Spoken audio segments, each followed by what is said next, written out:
Happy again when you're smiling. Keep on smiling. Oh.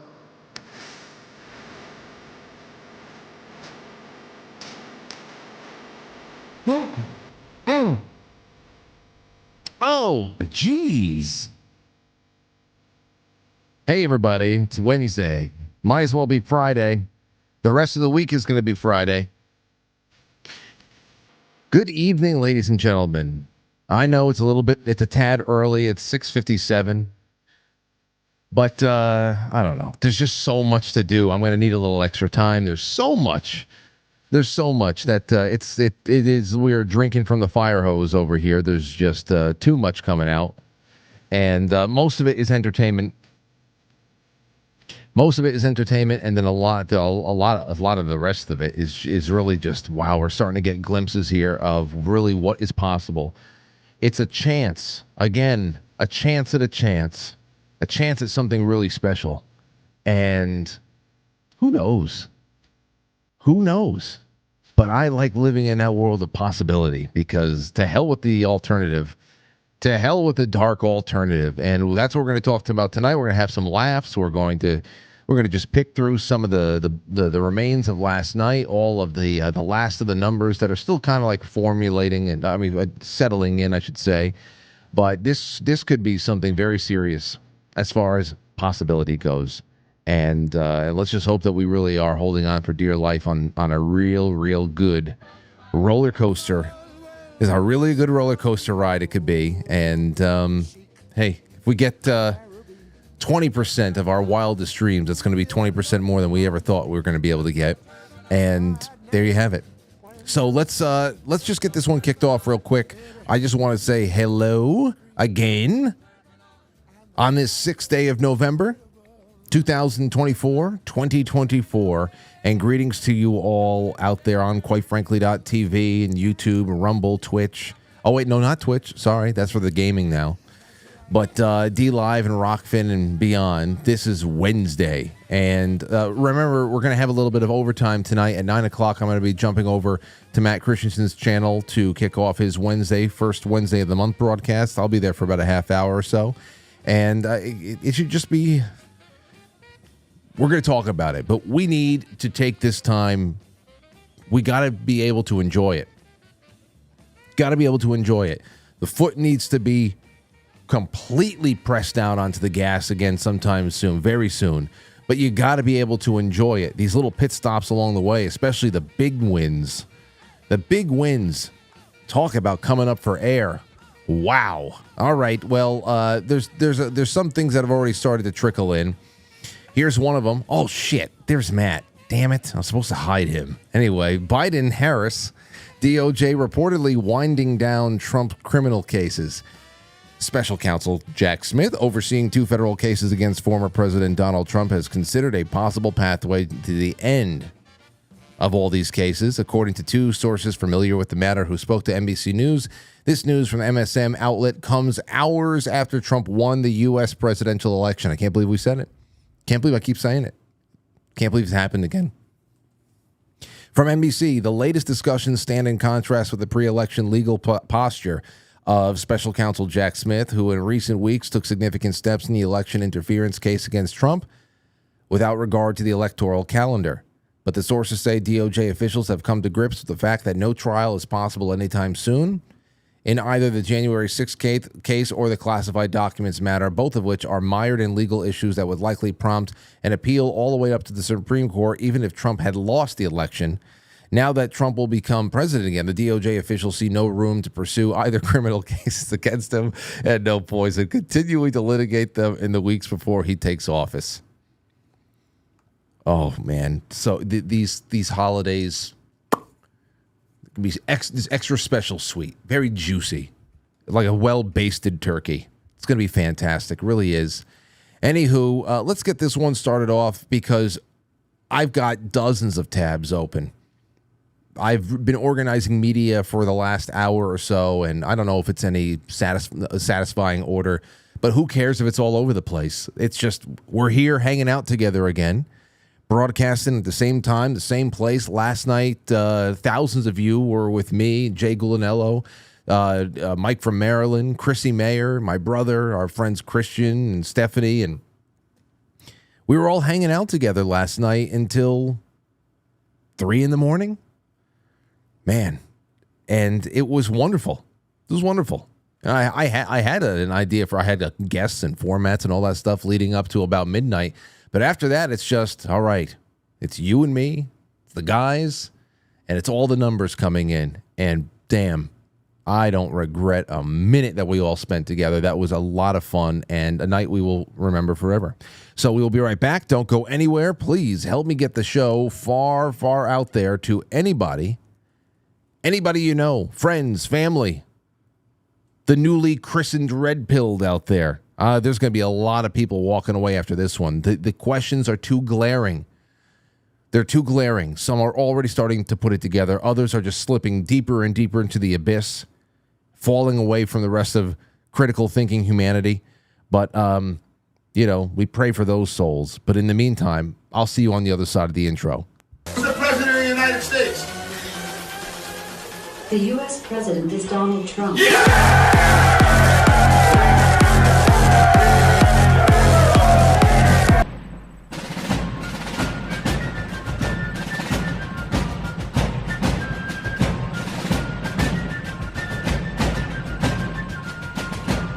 You let one ant stand up to us, then they all might stand up. Those puny little ants outnumber us 100 to 1. And if they ever figure that out, there goes our way of life. It's not about food. It's about keeping those ants in line. That's why we're going back. Does anybody else want to stay? Let's ride!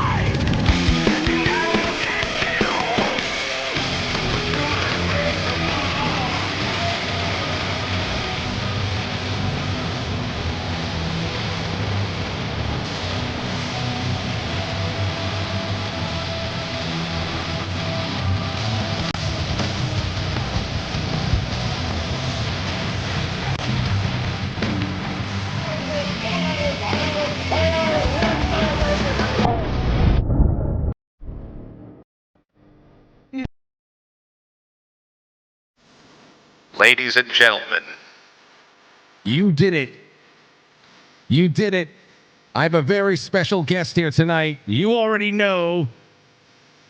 Harry, you saved his life. you saved his life, America. You saved his life, America. You did it. Brother! You saved him. Hey, people will pay. That's it. Welcome. Welcome back. Matt is back. He's getting me. We can't hear you. Sit down. Come over. Let's go. Close that door so the cat doesn't come in. Fantastic. This is just an amazing night. He's back. Everybody feels good. We are whole again. Jeez Louise, Matt. People will pay. This is... You don't need to love them. You don't even need to like them. He just simply requires that you kneel. Dude, a lot of people were talking about you last night. We knew that your life hung in the balance. Yeah, it did. Hung in the balance. And you actually were in the emergency room last night. My leg is pretty bruised up. But at least it's not broken. No. Okay. It felt like it is. Well, anyway, welcome back to the show. And what the hell? Now, what were you thinking last night? Did you stay? I mean, I tried calling you from the studio around 2 in the morning. You must have been sleeping, though. Oh, yeah, I was sleeping. Yeah. I didn't want to go to sleep at like 12:30 when I did get home. And I'm like, oh, it's only 2:30. If I go to sleep, I know what the fuck is going to happen. I don't know what the fuck is going to happen. We're going to wake up and Trump's still going to be at 2:30 and Kamal's going to have it. But it didn't happen because it was too big to rig. I know. Too big. And where's all these other votes? We got to talk about that. The first thing I do hope is that I hope that Trump's when he comes back to the White House and he starts addressing the press, I hope that I'm just thinking about all the things that I miss now about those years. And everything. I hope that he hisses. I want to see him hiss again. I miss him hissing. We out to the inauguration? Yeah. I'm sorry. The final ascension. I hope we can get him a hiss one more time. Okay. I hope we can get him the hiss at the president. We out to the final ascension. You're going to go down to there? Me, a guy, and 2 guys from work. Yeah. Then one of the guys from Guatemala. I'm like, you want to come? He's like, yeah. Real quick, yeah. Okay. I mean, maybe. Maybe. Oh, it felt so good, bro, because there's a couple guys at work. Oh, God, they talk some. Oh, when Trump loses, what's he going to do? Oh. I feel Dude, bad. They could still start the war. They still have time to start the war. Here's the thing. I don't know if they actually have that kind of... at this point, because of the way that it went down last night, this is all part of the exodus of people knowing where the violence is coming from, where the most disgusting... They love talking about rhetoric. All the messaging is repulsive. It's repulsive. And that's why people are leaving. And that on top of that, there's economic impacts. Anybody who looks outwardly into the world sees that we have a finger in every pie of every war out there. Seen or unseen, proxy or whatever the hell it is. It's just one of those things where if the pallets of bricks start showing up in the middle of these urban centers in Illinois or California or New York, it's like, who's that going to help? We know who you are. We know who's planting that shit. People that repair windows. It's just I don't know. It's so resounding. It's huge. I mean, this was just earlier on today. House innocent. There's no stopping I know. him. Well, there shouldn't be. His enemies are gonna pay. I hope so. Seriously. I don't. I just there needs to here. I'll leave that to Steve Bannon. I have a clip from him here, too. This was earlier on today. This is when they officially called Michigan. Here you go. An unprecedented campaign concludes with Donald Trump once again becoming president-elect. And just moments ago, the Fox News decision desk can project that President-elect Trump will, in addition to everything that he's got so far, claim Michigan. It completes his sweep of the 3 blue wall battlegrounds as he did back in 2016. Trump recapturing the White House after a strong performance in all the battleground states that could potentially see him win all 7 of them. Though 2 remain Did he do uncalled that? at this Well, here we are right now. He's at 301 to 226. Fucking beat down. 72.5 million votes to 67.8 million. She'll Loser. I know she's a loser. Just say it. She's a loser. Hitched your carriage to a horse with no legs. Now, what are they gonna do? They're gonna keep calling him a Nazi? Because if they are, they should leave the fucking country where Nazis are the majority. Well, here you go. There's 70% fucking hypocrites. There's 70% in Arizona. It's 52 to 47 out there. Trump? Yeah, Trump. So I mean, think about look at what this map is going to look like, and not only it doesn't tell the whole story too, because New Jersey is like we're close to calling it a swing state now. New York was only like what, 1 million votes? It went down from 22 points to 11 points, and New Jersey was only a 4 or 5% margin, and Georgia has shown you once again it's not a swing state. There's just bullshit going on over there. It's not a swing state. You know, Arizona's got some real messed up things going on. Maybe somebody can make it make sense as to why Trump is up like 5 points over there, but Kerry Lake is losing. All in like the right in here in Maricopa. Like if you look at Maricopa for Trump, and then you go to Senate, and again. Maricopa, it's completely flipped. It just makes no sense to me. Maybe somebody can make it make sense. How the hell can that be possible? You know, you say, "Oh, well, people don't like Kerry Lake." Okay, so they would go for Trump and then a Democrat senator. They would really split their vote up down ballot like that. Is that for real? They rigged it. I don't know, but she's going to lose it. It looks like she's going to lose it. Cheaters. So anyway, there's that going on. It's an incredible looking map, man.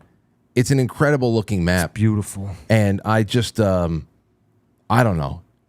You know, we'll see what we get out of this win as a country. But as I always say, These moments are a way to remind ourselves that we are not only not alone, but we are a majority. I said, I believe in beating hearts. They were able to stack paper in 2020 and listen. That is really all it is. Where did 15 million votes go? Everybody's asking the question. Some people are not connecting the dots yet. If they ever will, I don't know. Some people think that it was like deleted to try to get, like, no, they never existed. They never existed. But I'll tell you one thing, man. We talked this over the last couple of years about the weight we have on our shoulders, especially from 2020 to 2022. We spoke about stress, the stress of normal life, just everyday life. You know, you have responsibilities. There's health issues. People are living. People are dying. It's just everyday life. That can be enough in itself to stress you out. Whatever the hell you got. But then to live under this immense weight of compliance testing and free-floating societal panic and snitching and economic depression and medical passes and censorship and all that stuff. You know, I said we were shouldering so much over the last 4 years that we don't even conceive of what we were getting used to as far as just being able to just mount up and get on with it. I said if we were able to just have our stress lifted for a moment, we would probably be shocked at what we had normalized for ourselves. We'd probably start floating. We'd probably levitate. Floating, bro. Floating. I floated out of bed today. Floated out of bed. Now is that how long that's going to last? I don't know. I mean, just life comes at you. But today, holy shit, did it feel good. I'm going to enjoy watching the Cope. Oh, I have a lot for you tonight. Well, I got to leave like very soon. What time? Like 10 minutes. 10 minutes? Yeah. Well, you're not going to be able to get it. Then let's do some Babylon Bee then. The real point, ladies and gentlemen, is the holidays, the end of this year, everything leading up to Inauguration Day. Yeah, I obviously keep Donald Trump in your prayers because, you know, they tried getting murder. Murder was on the table this year. Murder was on the table. So keep him in your prayers, no doubt. But this holiday season, man, that is our ticker tape parade. You know, the Yankees in the World Series seems like it was 5 years ago. Oh yeah, I don't care about that. Means anymore. absolutely nothing.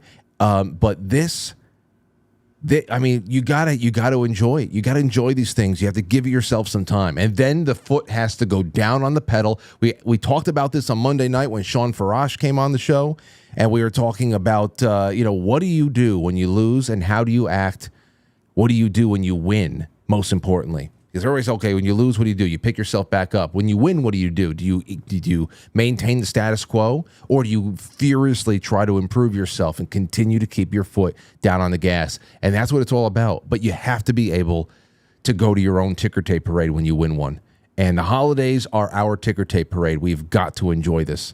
All right, and yeah, and there you have it. All right, let's go to the Babylon Bee. This should be good. Hold on, let me make sure that Matt is. I want to make sure that he's stacked on top of. There we go, to the side over here. Boom. All right, Babylon Bee, first one up. Headline: They tried to warn us. Trump gives victory speech sporting a new mustache. He wasted no time, no time at all. Headline: Democrats call for abolishing the popular vote. I want to talk about that in a second. And if I bring on Chris Ann Hall tomorrow night, I'd love to talk to her about this and also the income tax and a few other things. We will see. Headline: Both candidates just glad they don't have to visit Pennsylvania anymore. I can imagine. Headline: Gender gap. Women only gets 78%. A woman only gets 78% of the vote the man gets. It's terrible. It's a terrible thing. How it works that way. Trump wins third election in a row. That's what I said. He's the first American to win 3 presidential elections since FDR. I'm not even joking. Okay? There's a constitutional amendment against winning 3 elections in a row. You know? Can you imagine they actually come out and they say, no. Okay, he won in 2020, but we stole it from him. He can't go again. Fucking legend. Oh, jeez. Headline: America unburdens itself from what has been. That's not even a joke. Yeah. And from last night, headline: Joy Reid explodes live on air, and just that was into so many different pieces. Okay, now here's what I want to throw out there, and that's the 20 million to 15 million votes. Where did it all go? Where did it go? Here, check this out. Here's a graph that's been going around. I'm sure some of you have seen it, but this is something that people are trying to wrap their heads around, and it's not working out for them. U.S. presidential election popular vote, Democrat versus Republicans in millions. And you can see 2012, 2016, all of a sudden 2020, where, let's see, Donald Trump as of, where we go to decision desk, what the hell is it? Decision desk. Where we are right now, he's at 72.5, pretty much 72.6 million votes. Now, in 2020, I think he, 71. 74? What was it? Hold on. Popular. He's the most popular president ever. Fuck what they say. Let's see here. He had 74.2 million. Okay? So he's a little bit off the top there, but, you know, a couple of million fluctuates. People have died. Some people have just bowed out. I mean, that can make some sense. That really could. He's hovering around there. That's still record-setting compared to what we were seeing in the Obama era. But as far as Joe Biden's 81.2 million, for that to completely go away, for that to completely just disappear, it's gone. Where the hell did it all go? Now Trump maintained, because again, like we've said, there has been only one political exodus in this country, and it's only been going in one direction. Despite what Liz Cheney tries telling you, promising you, Liz Cheney trying to promise everybody that there's going to be millions of Republicans voting for Kamala Harris and lying about it to keep in good standing with their friends is a ridiculous lie. It's only going in one direction, and that's why, out of this graph, Trump was the only one that was able to maintain those numbers. Now, as far as people putting it all together, here's Pam Keith saying, oh, so these are just regular people. 20 or so million votes are unaccounted for. Turnout and vote counts are not aligning. Something is very wrong. Oh, yes. This is real-life parody. This is real. John Pavlovitz. How can we have had record turnout and 20 million fewer votes cast nationally? We are getting. Come on, John. We're rooting for you. We're rooting for you. You're almost there. The turnout for Trump was a record. The turnout for Biden was fake. All right. 81 million votes was fake, John. You see, at this point, people have two options. Start asking better questions or check yourself into a mental health facility. That's just what it is. Oh, there's so much more. There is so much more. Jordan Sather put this out. Nothing weird about 25 million more votes than being cast in 2020 than any other election. The obvious data isn't even making some normies question it. And look, there you go. 2004, 2008 elections, the votes cast 121,129,126. 128 in 2016, 2020, 155 million votes cast, and then 2024 back down to 129 million. Now he already attached a couple of screenshotted Reddit comments. I have plenty of these for the second half. Here's one comment: "Damn y'all, maybe we really did steal the election in 2020." Bathtub Toaster Party says, "I'm so fucking embarrassed right now." Listen, I've seen all the call. I've seen people take very, very reasonable positions on this, saying, "Listen, we can't chase people off or anything like that. We have to accept anybody that wants help and don't be mean." I have always been very, very accommodating to anybody that is truly curious about what they might be missing about a situation. Or it's somebody who is truly curious about how somebody that thinks and votes differently than them look at a situation, approach it. that are approaching a conversation or a dialectic in good faith. They're not like that asshole, the typewriter jawed, Destiny with whatever drugs he's taking. I'm always very accommodating for people who come at you, approach you in good faith, that want to just talk and just maybe get some illumination on a subject that perhaps won't even change their mind, but they just want to know. Yes. But as far as people who have taken these gleefully sadistic, tyrannical positions on everything over the last 4 years, I'm not bending over backwards to accommodate them. You have a come to Jesus moment. I'm pretty sure that most people in this audience would be happy to give you some reading material, to toss you a few breadcrumbs to start your journey. But there's a lot of people that need to just get humble first. And I think that this should be a very, very big humbling agent. This should humble people, don't you think? I hope they enjoy their humble pie.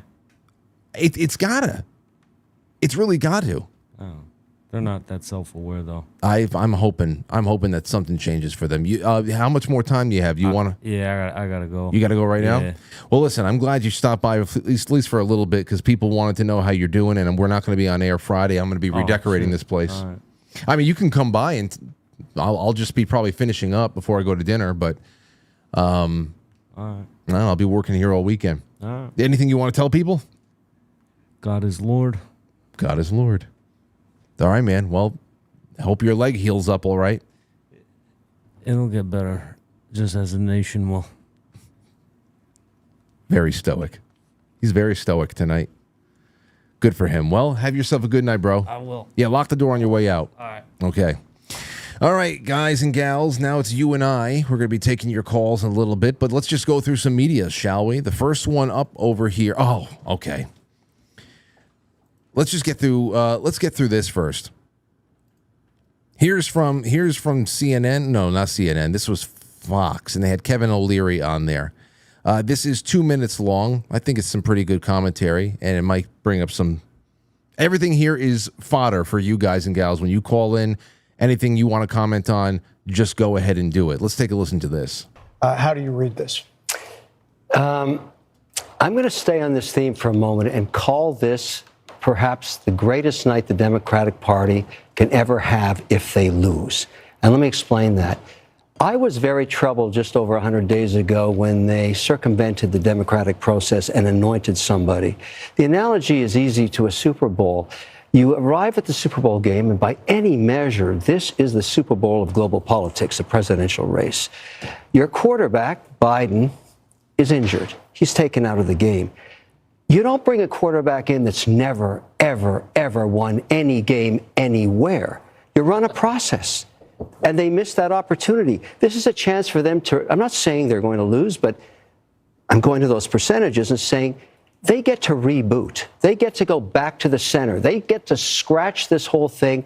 And the influences of a Schumer or a Pelosi or a movie star or an Obama deciding to anoint somebody, those guys are gone. Oh, they're gone. I'm glad he's talking about that, but I want to go back to something else.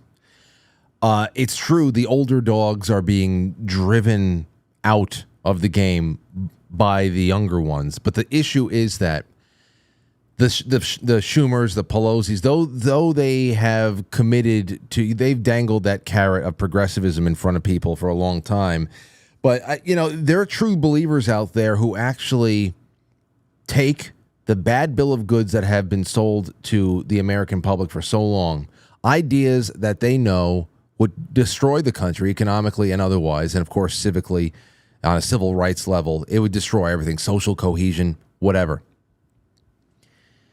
You have to escalate. You have to escalate when you're out there stumping and trying to win votes over the course of decades.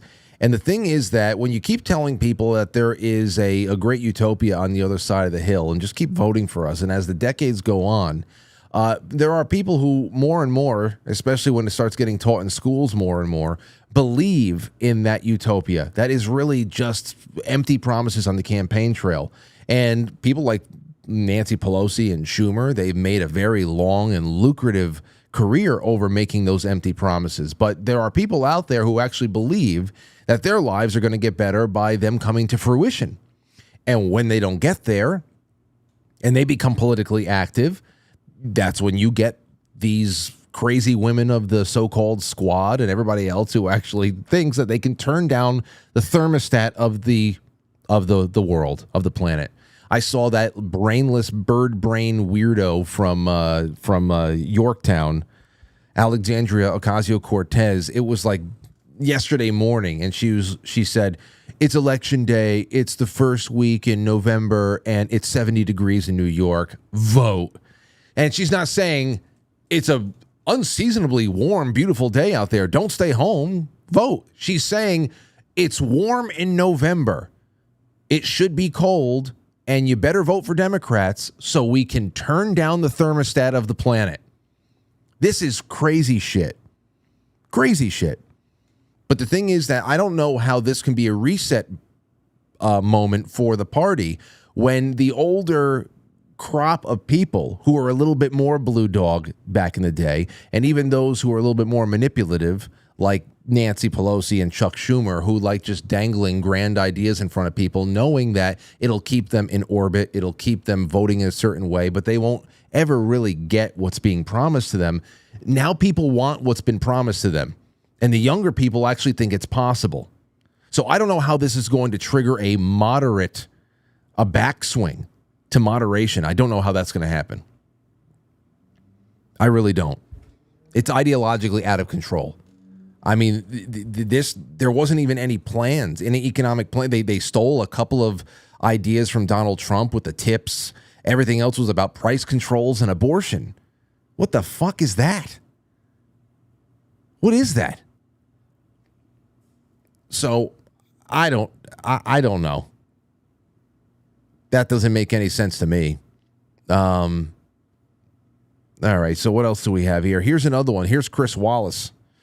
Chris Wallace, he's a professional. I'm a professional. Nobody watches my show. Nobody watches me. I'm a professional. Oh, that's the other thing there, too. I'll say it after Chris Wallace, because this kind of applies to him as well. I mean, let's talk about the significance of a Republican Senate if, and I repeat, if Donald Trump is elected president. It means that... It means I'm a frog, and I come from a long family, a frog family. They can confirm without any Democratic votes any appointment he makes to his cabinet, to the government, Please. To the Supreme Court, should there be a vacancy. Please. It's an enormous advantage to a president. And at this point, we haven't talked about it much, but in the House, although that hasn't been decided yet, the Republicans have flipped 3 Democratic seats.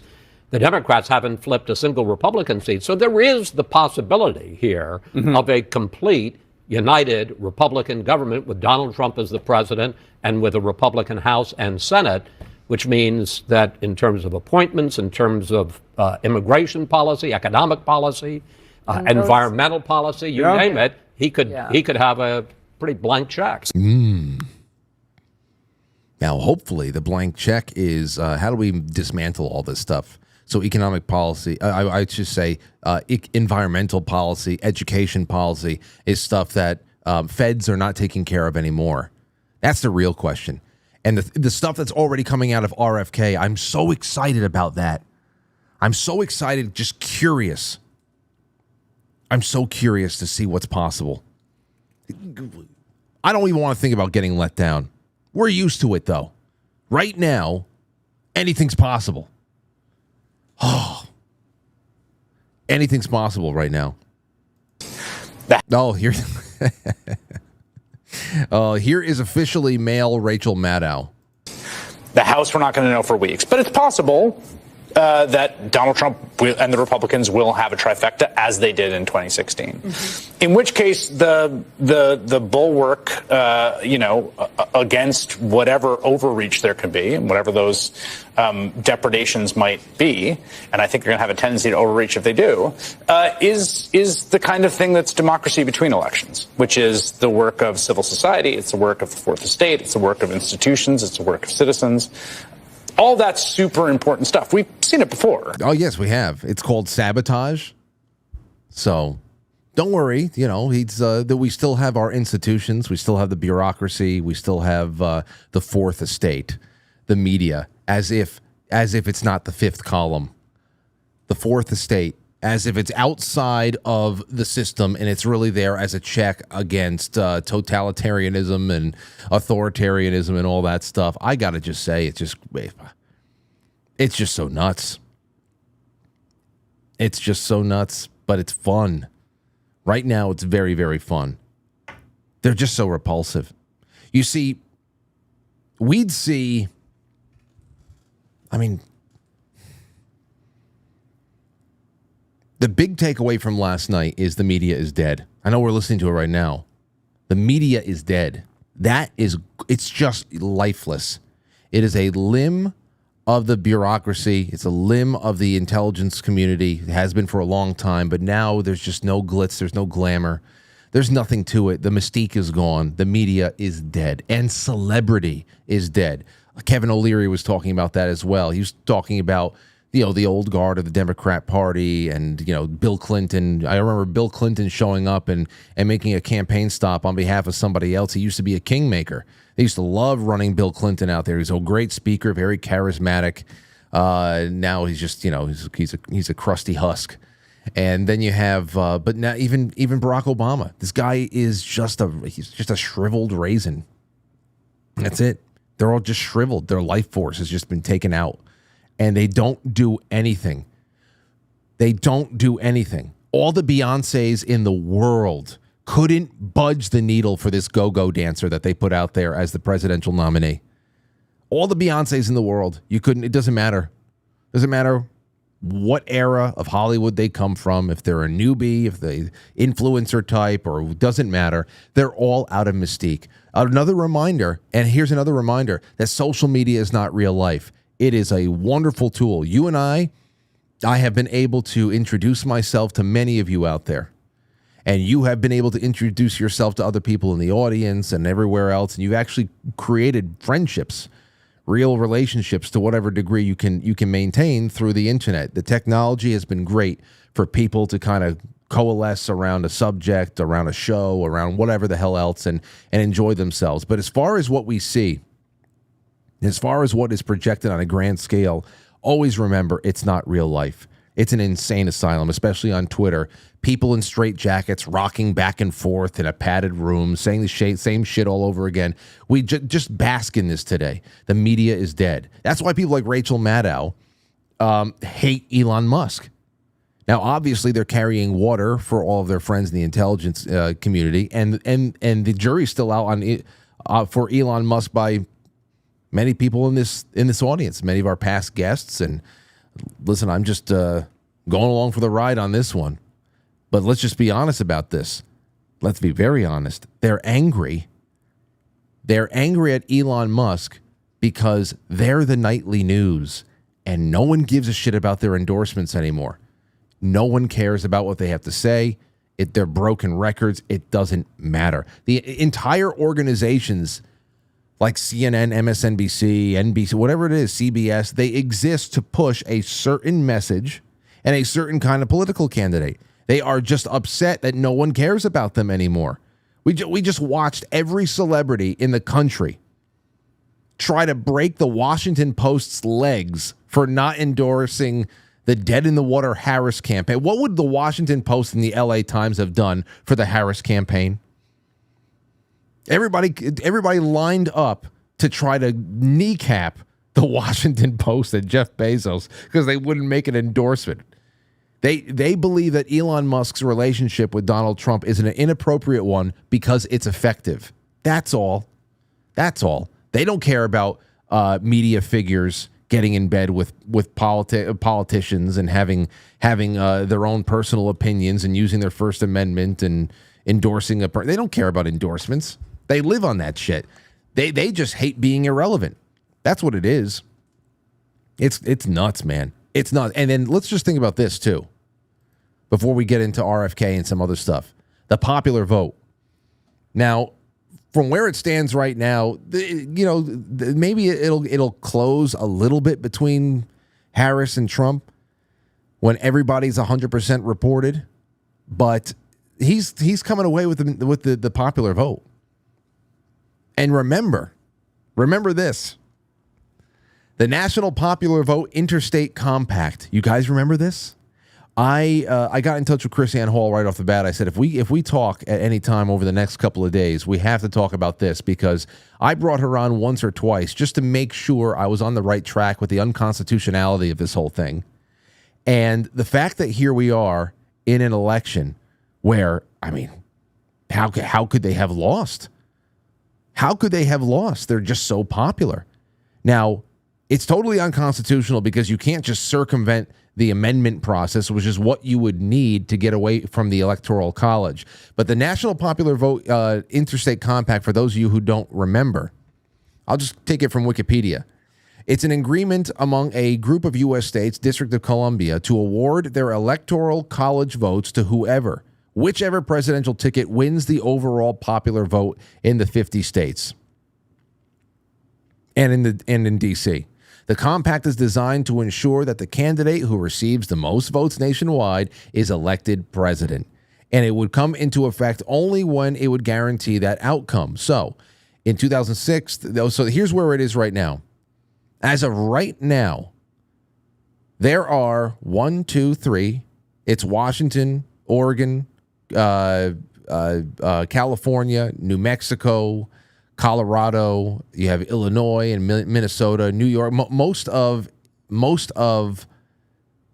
New England, save for New Hampshire and I think Connecticut. New Jersey signed on, Maryland, D.C., Delaware.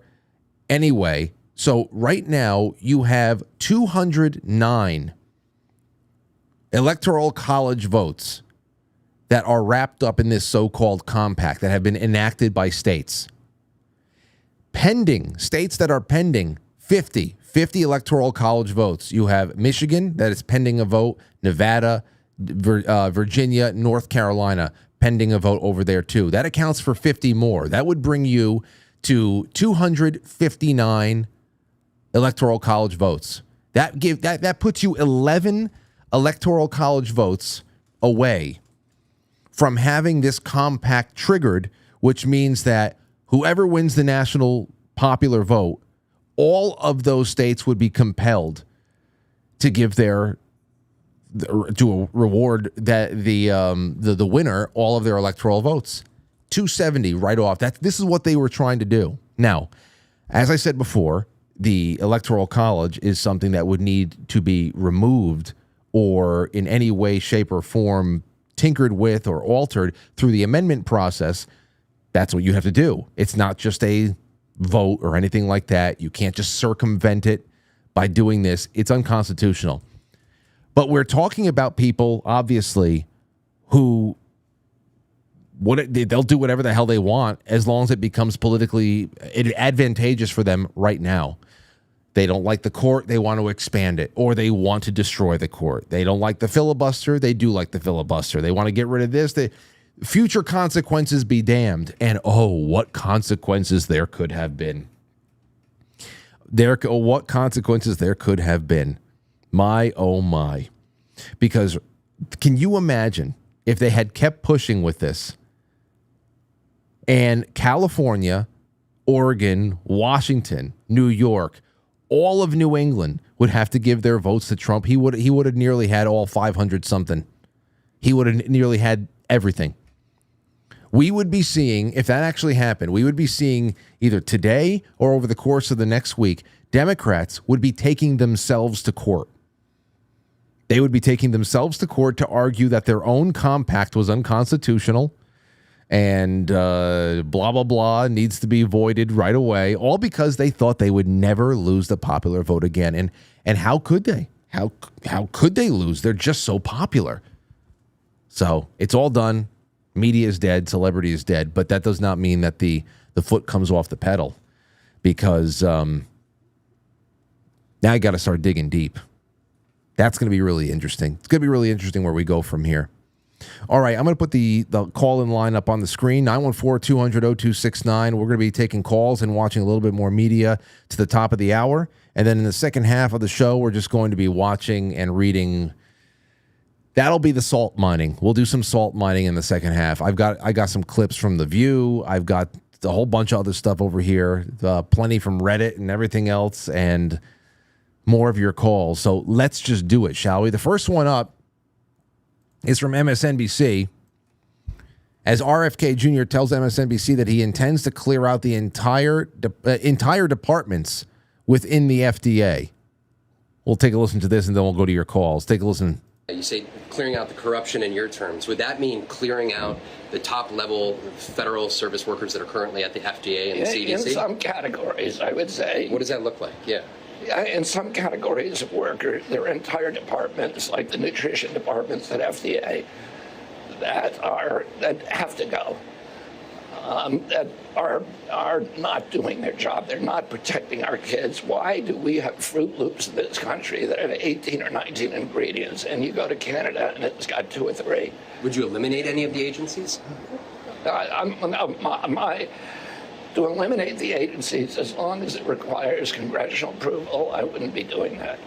And I can get the corruption out of the agencies. This is what I've been doing for 40 years. I've sued all those agencies. I have a PhD in corporate corruption, and that's what I do. And once they're not corrupt, once Americans are getting good science and are allowed to make their own choices. Now, here's the thing. All good stuff when you say I'm going to be getting rid of the nutrition department. I'm going to bring Jay Gulinello on next week. He's probably going nuts right now. I'm going to bring him on the we have James Corbett is coming on Monday the 11th. I'm going to bring Jay Gulinello on the 12th, and then I think on the 13th Jeff Harmon is coming back because we finally got that. You remember we were talking to him about his Astro predictions, and we were talking about what was happening in January or February of 2025. I said, is that going to be happening with Citizen Trump or with President Trump? And he said, that's an amazing question. Well, now we know the answer. So I want to see what the hell happened with that. Either way, Jay Gulinello is going to love this. RFK clearing out entire departments and getting rid of the nutrition stuff and getting rid of Fruit Loops and whatever the hell else. And it's fantastic. It's good stuff. But the problem is that you can clear out agencies and make them function in a way that most people would say, on our side, say, this is an objectively better way of functioning and whatever. But the fact that the department exists, that there could be future voids to be filled and replaced by a changing of hands in D.C. is something that is just, this is why the departments have to go. Listen, I'll take anything. There's 4 years, maybe incrementalism. How incremental can you be in 4 years? But they've got to go. It's the only way to protect.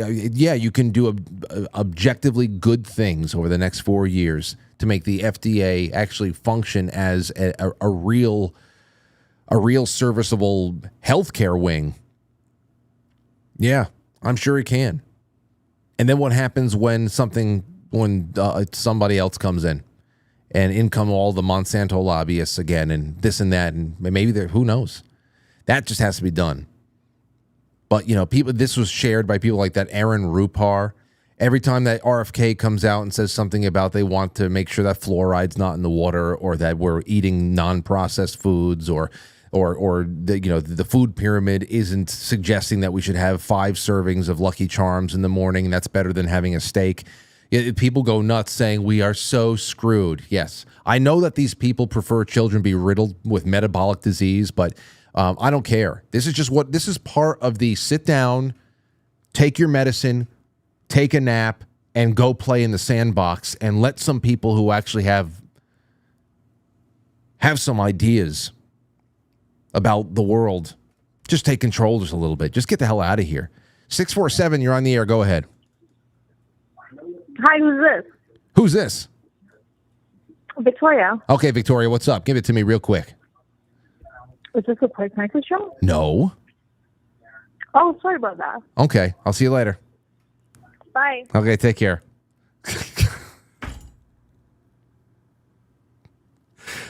Come on, Victoria.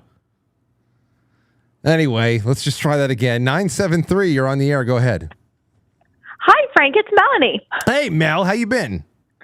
Hi. Oh my God, I'm freaking fantastic. Oh well, I can imagine. I can imagine. Go ahead. Yeah. I mean, I just wanted to talk about Jersey super quick.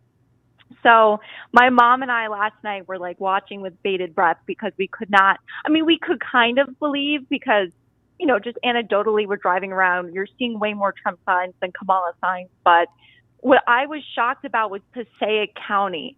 So this is where my boyfriend lives. He lives in Wayne. And, you know, you drive around and you see Democrat signs everywhere, you know, for the sheriff, this, that, and the other.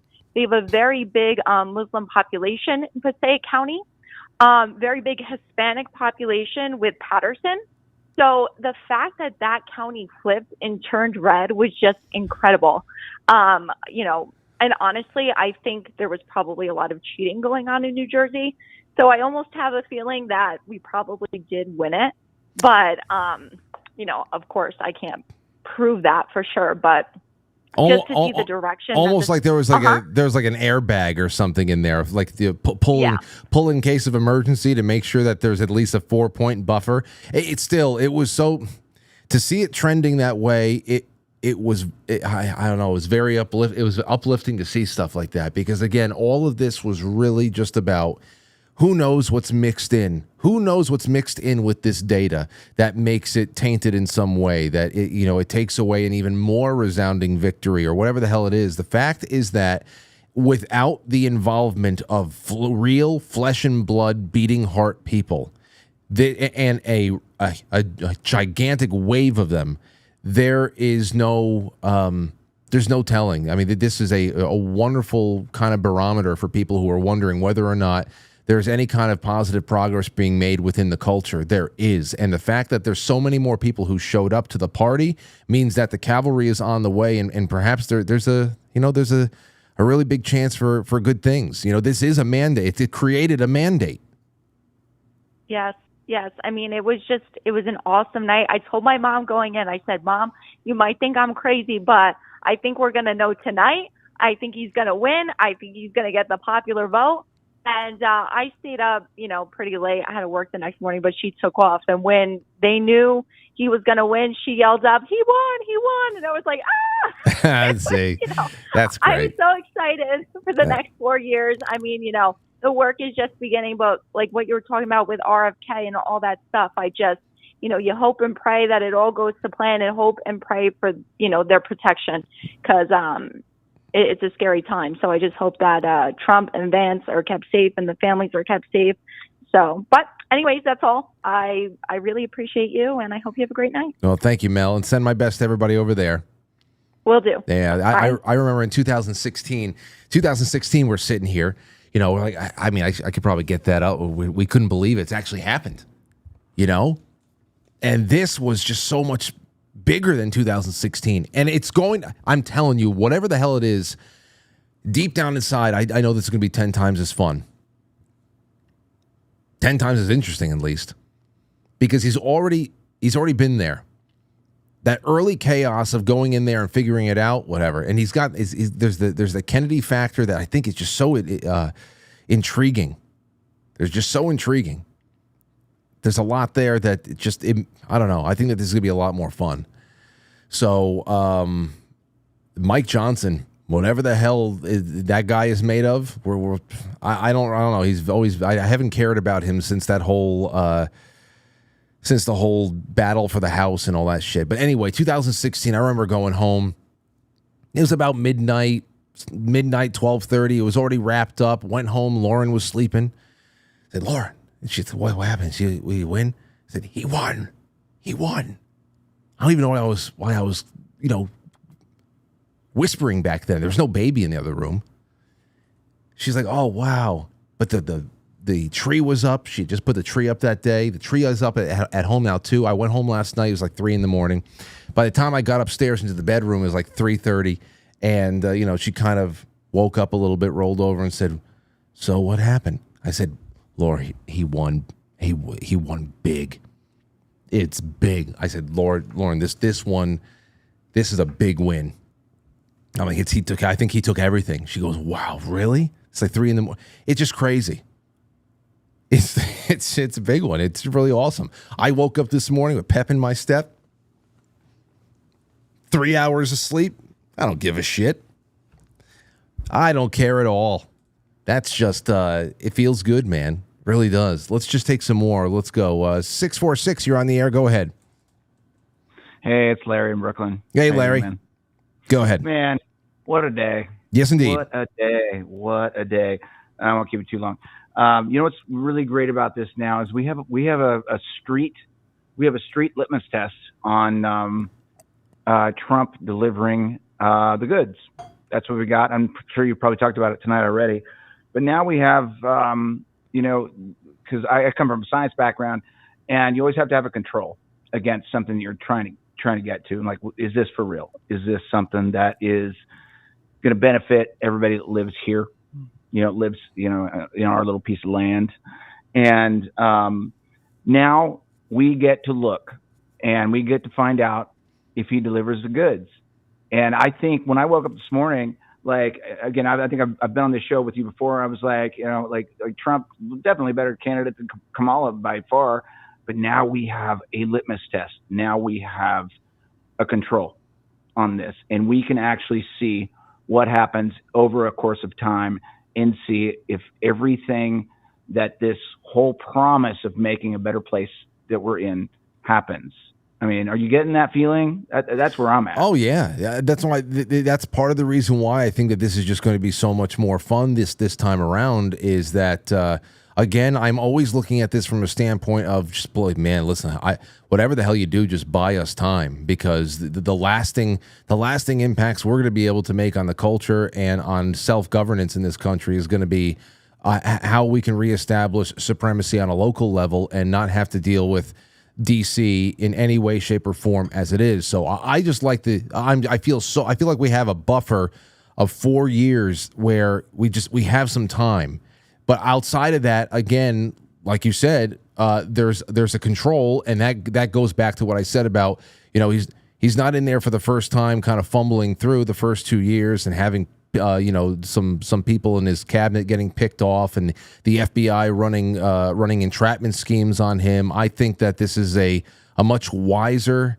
It should be something that's wiser and more established, that perhaps we can get to the meat and potatoes a little bit earlier to see if there's actually meat and potatoes there. So yes, yeah. We've got basically essentially, like, we've got now that we've been through one round of this, we can see what that administration is going to look like with Trump, and see what it looks like at street level. And that's what's really important. And we're going to know real fast.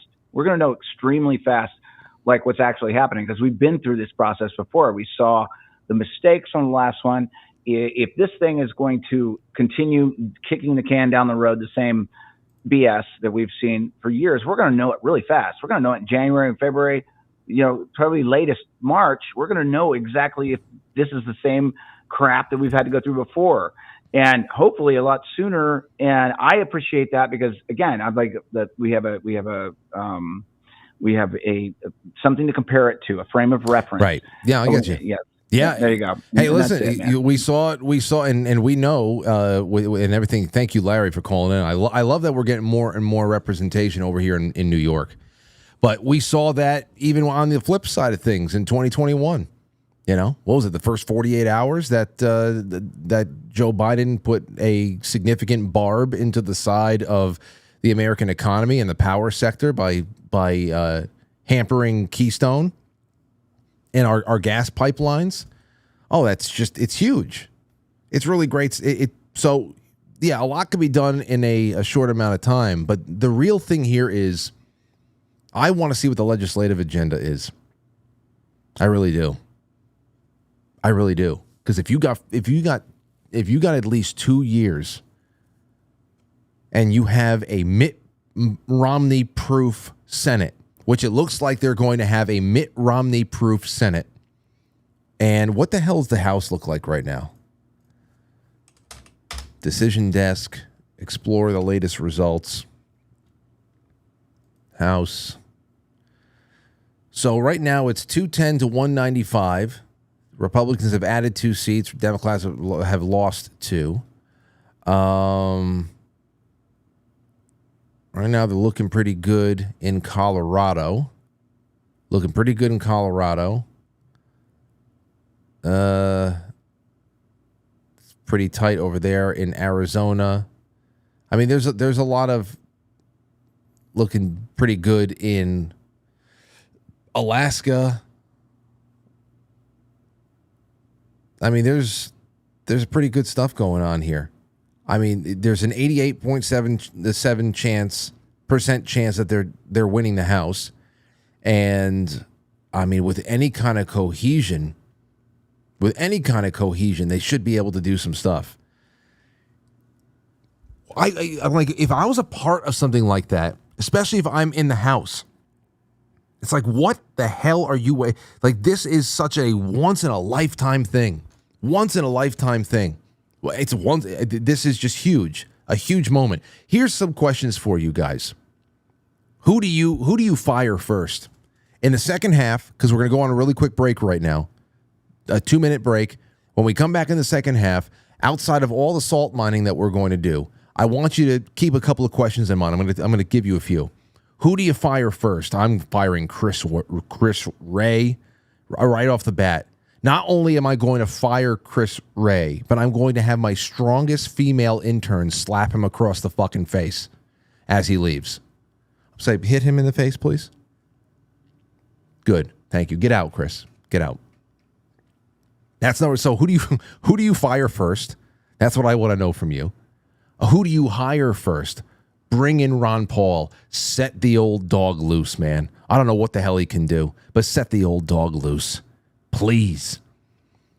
We'll get around to that in just a second. Let's just take a quick break. When we come back, it's going to be you and me, a whole lot of stuff to laugh at and take more and more of your calls. Don't go anywhere. In fact, invite more people. Invite your friends. Send a link out. Please share this show. If you're watching on YouTube, you might have noticed I don't have any super chat options here. We are demonetized.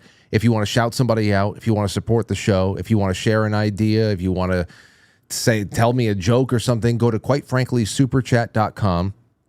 That's a universal super chat that's been set up for everybody. I'm going to be checking your super chats, your gold pills, your rumble rants when we come back and taking more of your calls. Don't go anywhere. It's intermission time, folks. Time out to press the like button. Thank you.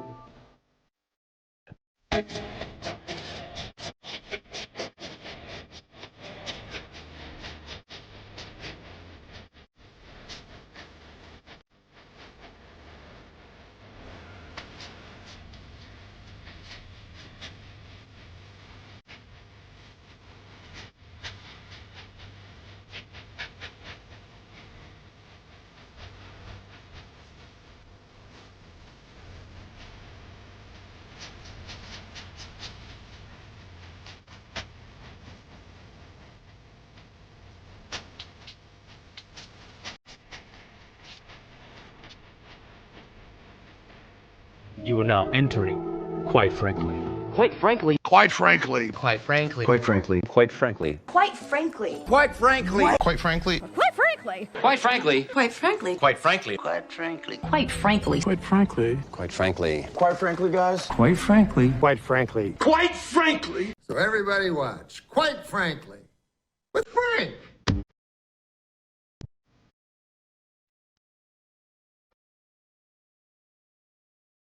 Quite frankly.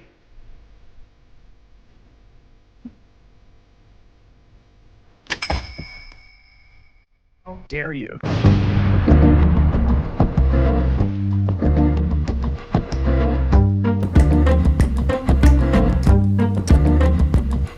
Gee. Okay.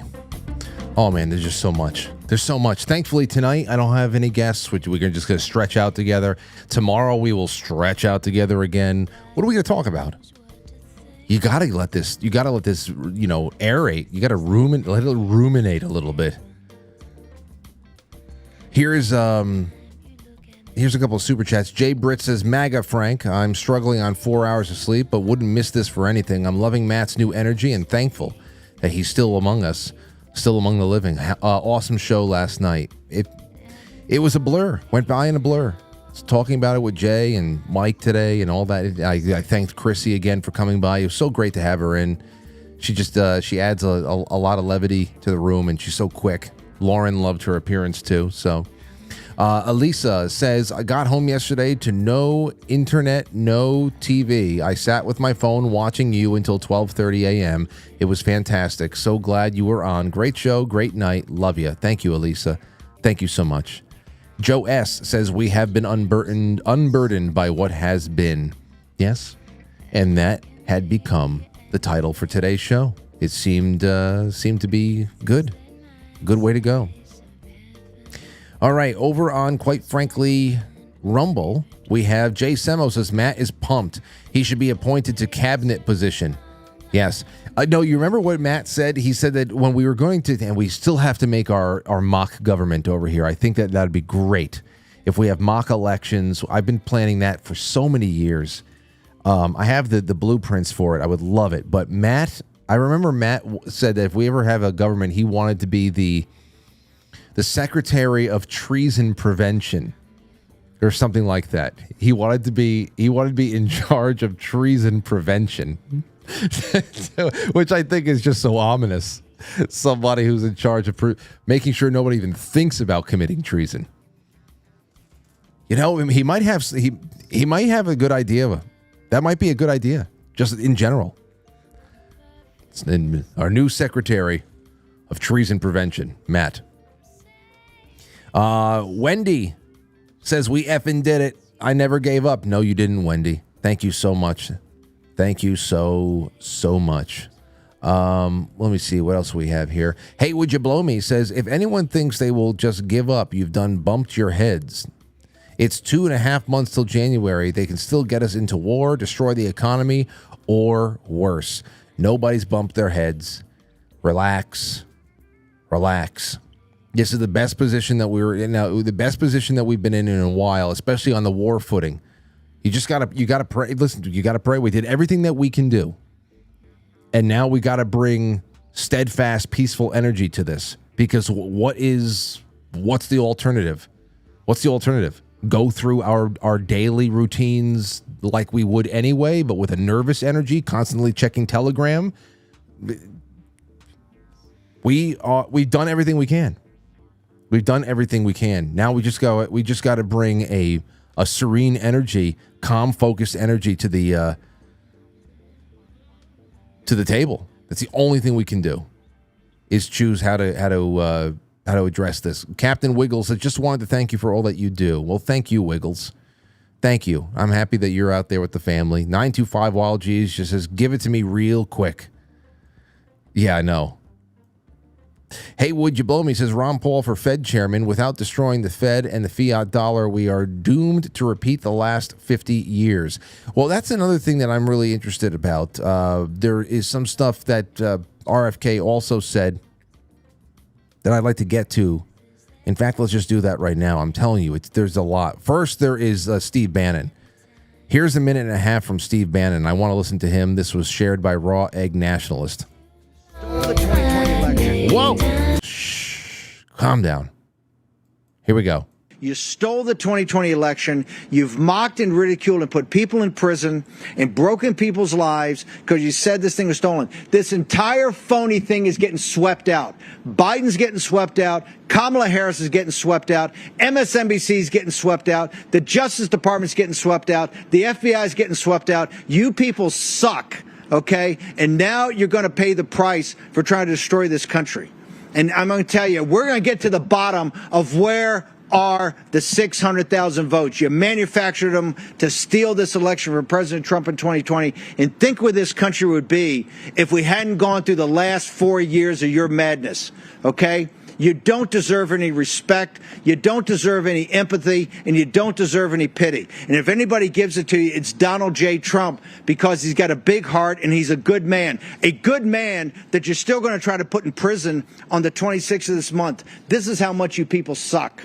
Okay? You've just tried to destroy his business thing, and he came back in the greatest show of political courage, I think, in world history. Like Cincinnatus coming back from the plow. He's the American Cincinnatus. And what he has done is a profiling courage. We've had his back, but I got to tell you, he may be empathetic. He may have a kind heart. He may be a good man, but we're not. Okay? And you deserve, as Natalie Winters says, not retribution, justice. But you deserve what we call rough Roman justice, and we're prepared to give it to you. What do you think about that? That's a guy who obviously is talking from a lot of personal fire too. He just got out of prison. The machine that has been created and fixed and aimed at us put him in jail for 3 months and let him out just about a week before the election. So he's talking with a little bit more of a personal fire as well, but I'm sure that there's people out there. What do you think about that? What do you think? Nick Sorter says sources say that Representative Thomas Massie is set to be tapped for Secretary of Agriculture by President Trump. This would be huge. Massie has been pushing for food freedom and getting the government off the backs of American farmers for years. He's the perfect pick. Key player. I sent this over to Jay Gulinello. He's going nuts for it as well. Here's more with Robert Kennedy. More with RFK. FDA's war on public health is about to end. This includes its aggressive suppression of psychedelics, peptides, stem cells, raw milk, hyperbaric therapies, chelating compounds, ivermectin, hydroxychloroquine, vitamins, clean foods, sunshine, exercise, nutraceuticals, and anything else that advances human health and can't be patented by pharma. If you work for the FDA and are part of this corrupt system, I have 2 messages for you. Preserve your records and pack your bags. Fuck. Whoa. That's just my God. I love that. I love the sound of that, man. Man, do I love the sound of that. That's real healthcare. I really hope that he is not hindered in any way and he's told to run rampant. Just go for it. Because shit, man, that's some big stuff. What else do we have? I got a little bit more. Let's take a Victoria says, Frank, it's Vic. I just called you and I didn't expect you to pick up in time. You sound different on the phone than on YouTube, so I got confused also. Sorry about that. You're mean for telling me no. It's not the Quite Frankly show. P.S. Diane says hi. Not mean. I was just call back in. I didn't expect you to leave. I thought you were actually joking because who else would you be calling? I know everybody says, some people say I sound different. Lauren even says I sound different. Okay, let's take a call from Gene. Gene, you're on the air. Go ahead. Frank, yeah. I'm a lurker, but one thing I had to call in on, I honestly thought that they would put Joe Biden out today saying, oh, Joe, you lost. You got to go out and make the concession speech. Okay, that's all I got to say. Love you. Wait. You think that he was going to go out there and make the concession speech? No, it would have been fantastic. Wow, if they would have sent him out there to make the concession speech, and it would have actually been more entertaining. You're right. It would have been, because it's so crazy to have an incumbent. First of all, it's been a while since we've really been around while an incumbent president is just sitting around in the White House on the night of the election and they have no dog in the fight. Like, they're not actually, unless they are at the end of their 2 terms. It was just strange to have that, but also to have him be in no way, shape, or form relevant, a relevant part of any conversation that was being had. I'm telling you, what a strange dissolve. This guy has just, Joe Biden is one of those names. The Bidens have been all over the place for 50 years. And for the name, for the brand to just have been dissolved in front of us since July. Such a strange dissolve. So here's the question for you. Just to throw it out there again. Hold on. There's a couple more that just came in here. Let's see. 925, I'm with Crazy Eyes guy, Bannon. So he doesn't want any niceties in what comes next. But let me ask you this, and in a couple of minutes we'll start getting to the salt. Who do you fire first?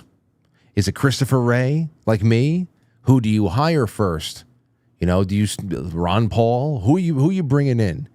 That wimp Mike Johnson, if he can't whip votes, then get him out, because to squander the next 2 years would be unforgivable, if you ask me. If they have the House and they have a Mitt Romney-proof Senate, that would be unforgivable. The other thing here, too, Samuel Alito is 74 years old. Clarence Thomas is 76 years old. Everybody else is in their 50s. Actually, what's his name? John Roberts is, we wouldn't be lucky enough for him to retire either. He's only 69.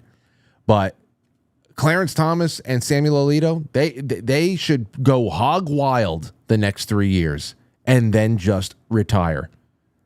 Okay, I don't think we'll be lucky enough to have John Roberts retire. But the replacements need to come from a curated list that's put together by Chris Ann Hall. Okay? I'm not going to be tricked again like I was tricked with Amy Coney Barrett. I'm not going to be tricked again. The replacements need to come from a list that is curated by Chris Ann Hall. I mean, that's just it. Clarence Thomas is going to be 80 when Trump is done. Samuel Alito, he's going to be 78. They both need to retire.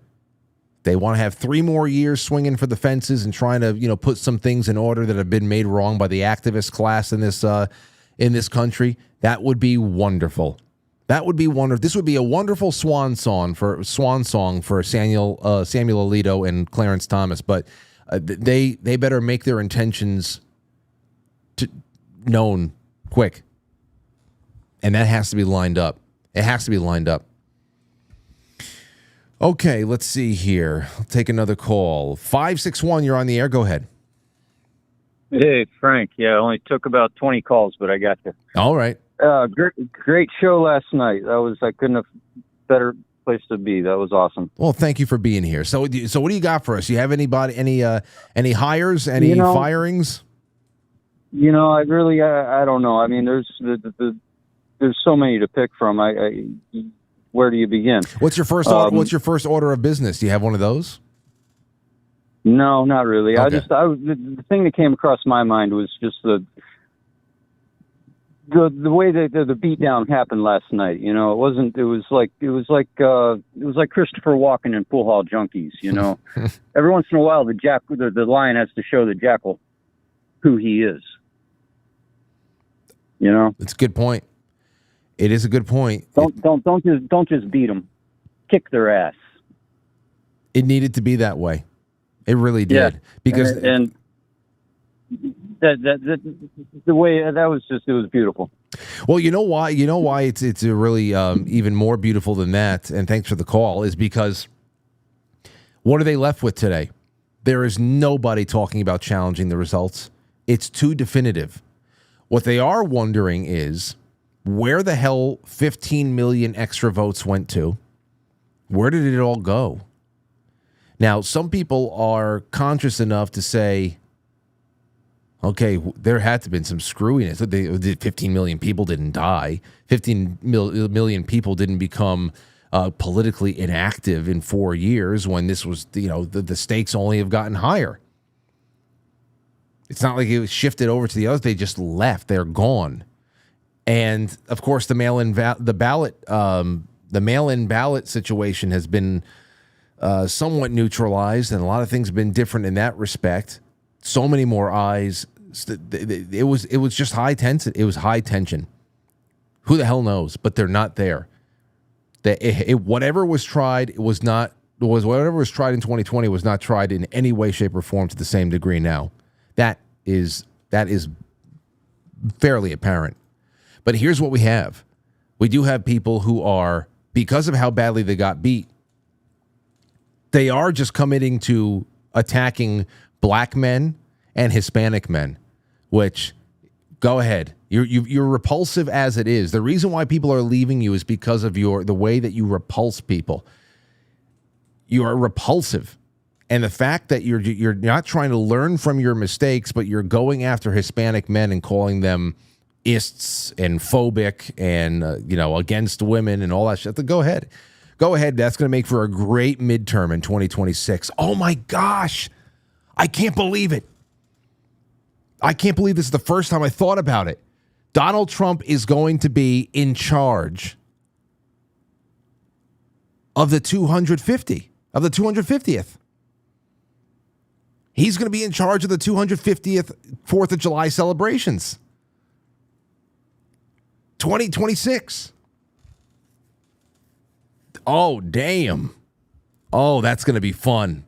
That is going to be fun. He's going to be in charge of the 250th. Oh, man. Okay. Well, anyway. Moving on from there. So this is what we have. We're getting this kind of stuff. This is like getting into the salt section. This guy, progressive guy, whoever the hell he is, he had no ground game talking about Trump. He had incredible ground game. He packed out MSG. He was nonstop on the ground. People were telling people, the Rachel Maddows were telling people it was being spit out there by the Brooklyn freaks and the Krasenstein, gay twins and all that other stuff. They're out there telling people Trump looks tired. Trump sounds tired. Trump is blah, blah, blah, blah. And nobody, I guess people were just taking that for their word. He was nonstop on the biggest shows in the world, the shows that actually matter. Okay, not the town halls on CBS and shit like that, MSNBC. That 50,000 unique viewers every week. He was on the shows that matter. It was nonstop. So this is you're just seeing people spurg out here, and they are. You can tell that they're working with. You say it's not a full deck. They don't even have a quarter deck. Not even a quarter deck. He was out fundraised. He was outspent. Yeah, he was outspent like 4-1 by Hillary Clinton as well. Do you understand that an organic movement doesn't need that much money? That's what's so amazing about new media. I mean, we need the audience to. I always ask people, please, not even just my show, but support all the shows that you watch regularly. It doesn't take that much. To become a $5 sponsor a month of this show does so much because we're doing all of our own legwork, and it goes a long way. And of course, the biggest reason why is that because there's spirit there, there's love, there's passion there. They tried to brand themselves as purveyors of joy. That's just fucking branding, though. It's not real. He was out volunteered. Voter turnout was up. Women voters showed up. Something doesn't add up. Yeah, there's a lot that doesn't add up for you. I'm sorry. But again, maybe that's an honest question that leads to some honest answers down the road. Who knows? Here's another lost soul. I highly suspect Russian influence, possibly even North Korean influence. Oh, yes. Oh, yes. Me too. Probably a lot of Russian. And, Keith Olbermann would agree with that person. We'll get to that fucking freak in a little bit. Here's one. This is just incredible. It's Nina somebody. It just doesn't make sense. So many Republicans voted Democrat. No, they didn't. Liz Cheney told you they did. Kamala had more people at her rallies. She won the debate. We all had the professional analytical predictions on our side. I genuinely don't understand how this happened. You're living in the Black Lodge. You're living in a psychological labyrinth. And I hope you make your way out. I hope you can find your way out. I really do. I really do. It would be awesome to have these people join the party. Let's take a call. King got through. What's going on, King? Today is a beautiful day. You know what I'm talking about? Indeed. It felt good. It is. I got to go into work tonight, and I'm going to handle this victory with grace and style. I know these people are expecting me to be a dick about it and gloat so they can turn it into something else, but I'm not going to give them that. You know what I mean? So everybody be very happy, but like Frank said, the foot can't come off the gas pedal. Enjoy the victory, but do not get complacent by any means. Indeed. Yeah. I know what you mean. That's the only message I have for you and your fans, and I'm happy for everybody. I'm happy for the country. That's really all I got to say. I'm with you, man, and let me know how it goes tonight. I'm sure you probably will actually win a lot of people's respect over there. I'm sure there's gonna be people licking their wounds, thinking they're gonna have to deal with you tonight, doing one thing or another. But you watch. I'm not going to do that to them, Frankie. No, I'm I not know. gonna do that. I know you won't. I know you won't. And I bet you any money you're gonna win a lot of people's respect. Maybe you even change some hearts. Who knows? Who knows? All right. We'll see. Well, let me know Thank how it you, goes. sir. Take care. I will. Thank you. All right. All right. Yeah, I reserve most of my ire, most of my fire for the media and for the gatekeepers. That's who created these people that we're reading from. Here's a comment from a couple hours ago. This was sent to me from Krista, one of our producers. And here's the comment. You can get out. I share your fury for the people who have put our country into this terrible position. What gives them the right to steal our democracy? I think the thing that sickened me the most was reading that Latinos, males, went strongly for the orange sadist. Word on the street is that men, black men too, as well as, of course, white men, think that women are too emotional to be president. What? Yes. Oh, boy. Here's another one. Redditors are tweaking out this morning. I had my husband make us up go bags weeks ago. I hoped, manifested, wished every day that we'd never have to use them, but here we are. It's happened. I'm completely numb. I thought I'd be a mess right now, but nothing. I haven't cried. My husband, on the other hand, is wailing, screaming, banging his head on the kitchen cabinets. I think this is what Mike from Maryland, John Carroll, read last night, and I'm hoping it's a LARP because it's hilarious. Especially it paints the woman as being stoic and prepared and whatever, and it's the man that she married who's banging his head against the cabinets. But I wanted to read it again because it's just so funny. He has a history of self-harm, and I'm terrified he's about to relapse. Our daughters are crying and asking if they're safe, and we had to compose ourselves and tell them that no, they're not. We are not, as a family. Our lives in this city are over. We've both lived here since birth, multiple generations of family born here, but we can't and won't let our trans daughters be taken from us. And that's exactly what's about to happen under a Trump-Vance presidency. As we reside in deep, deep red state, I need to cry, but I just can't. I feel like I'm living a nightmare. It may be real. May be real. I don't know who is that. Is that some Hollywood couple? A pair of trans daughters? This is from a local YMCA. I had someone send this to me. It's incredible. I know this YMCA well. Dear staff, as we reflect on the recent election, let's take a moment to recognize the unique role each of us plays in strengthening our community.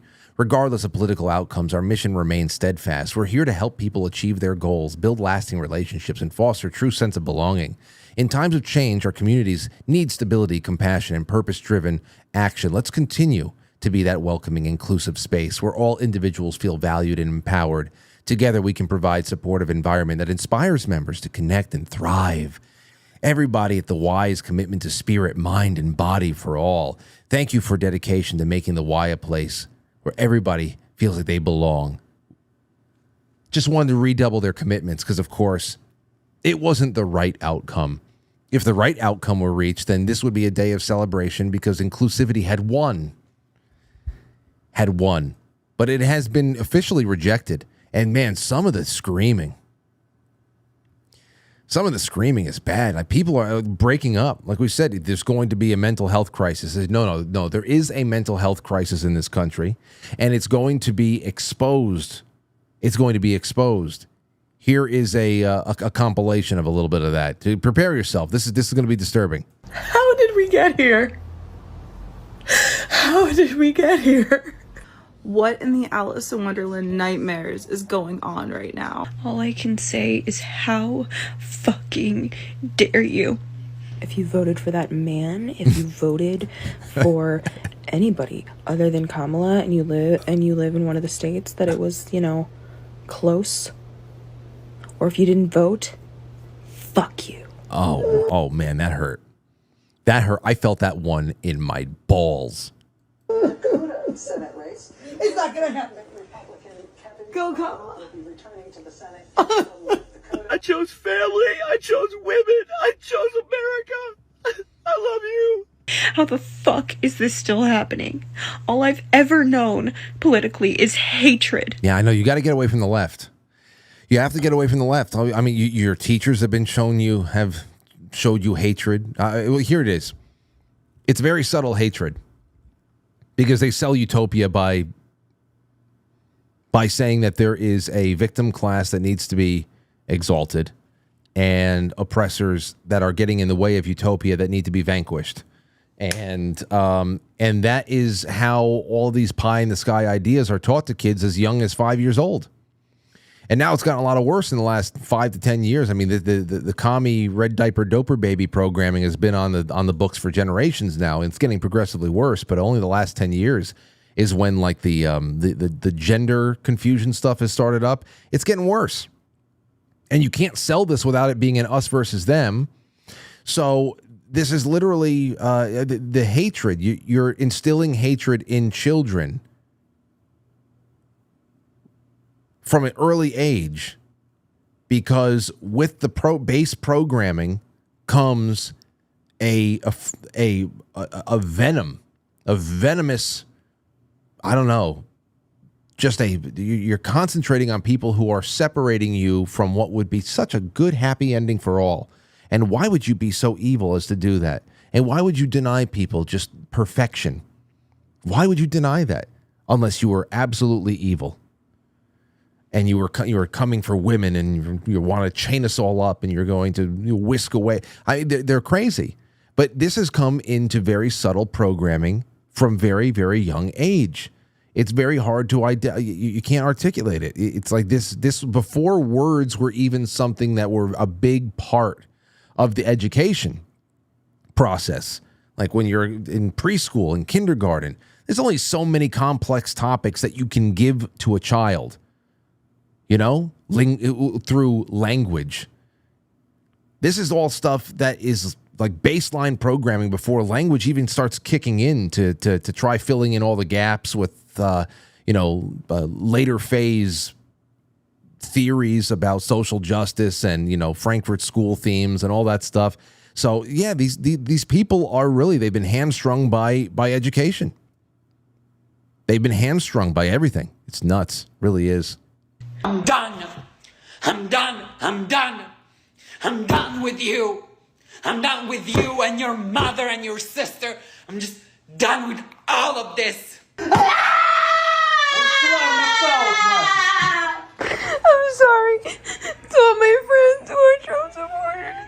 But you don't understand how scared of this man I am. I don't know. You'll see a lot of that. Maybe it'll turn to anger, then accept. Oh, here's another one. Here, listen to this. They're working their way up the ladder all in one day. You voted against me. I guess this is a trans person. You voted against me. You voted against my right to live. You voted against all the women and their rights. I hope you enjoy your cheap fucking gas. So we voted against. I guess that's a her. But, this late in the transition phase when it's just all hormone injections and stuff, and there's hair where there shouldn't be any, and I don't know.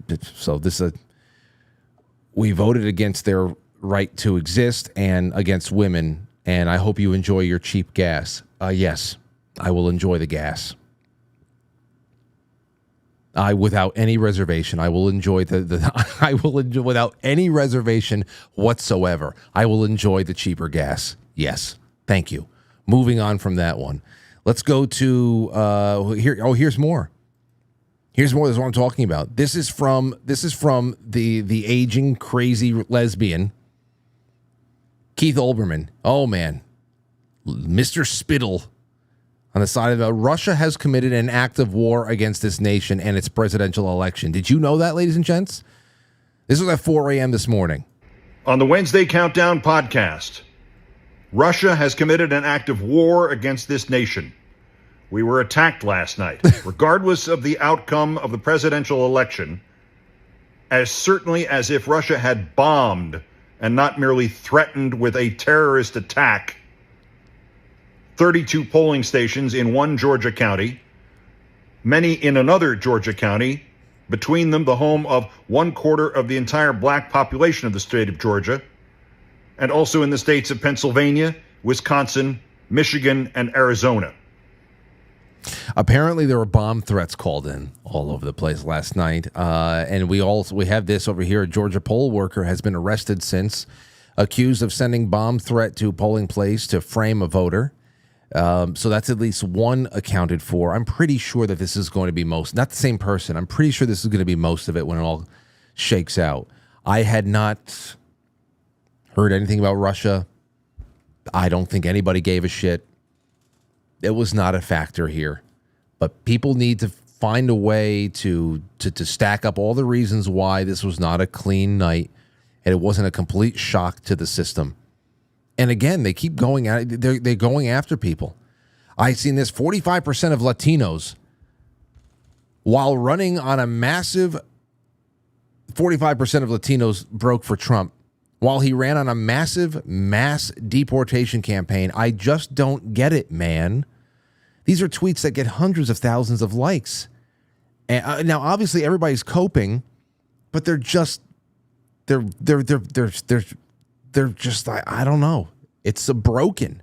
It's broken. They're not being obtuse. They really are developmentally stunted.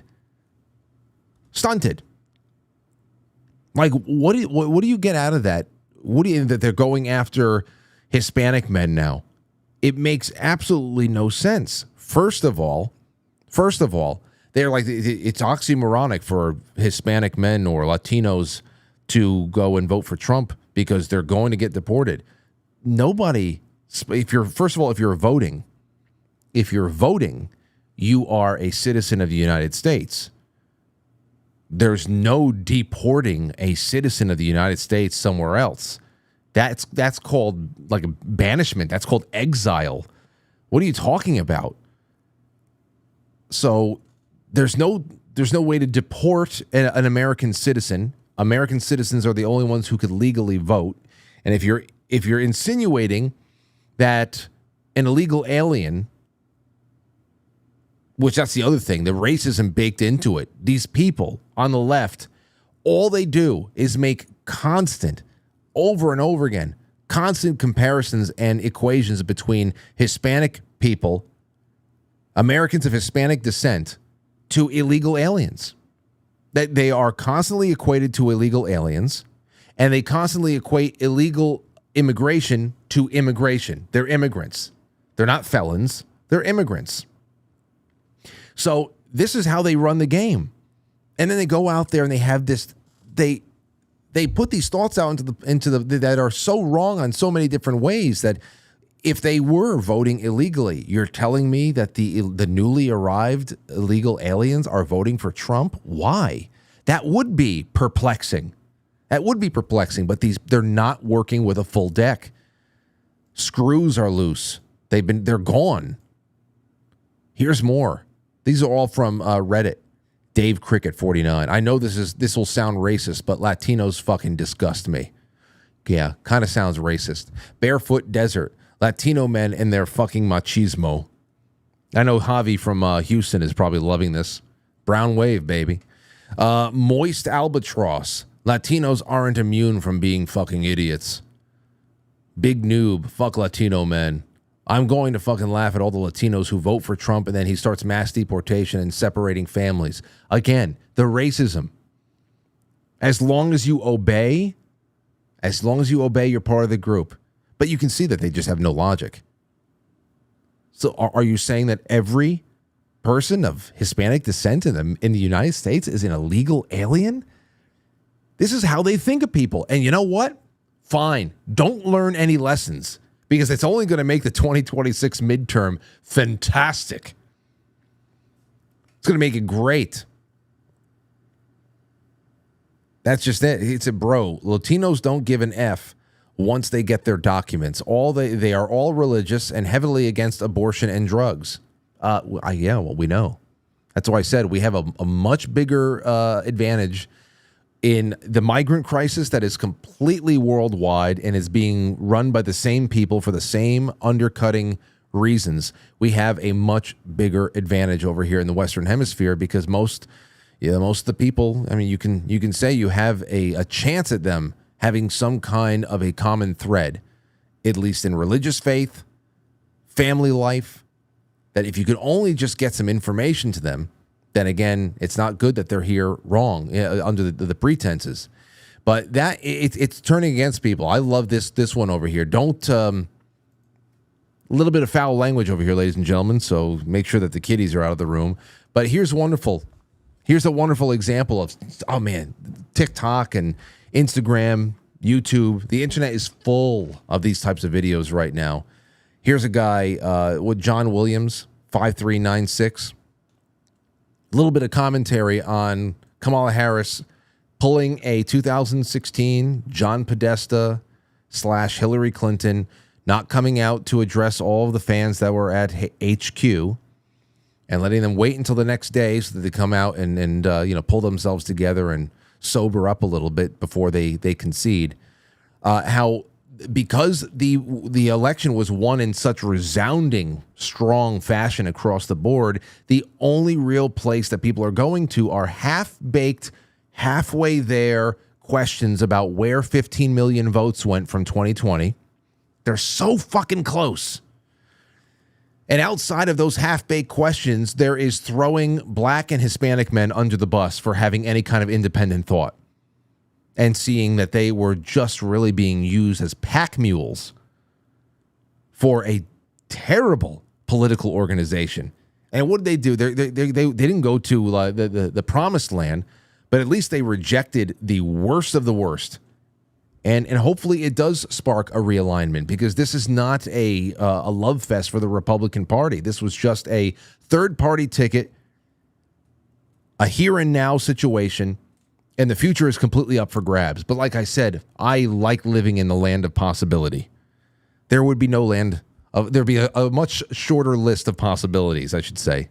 There's never a lack of possibilities or an absence of possibilities.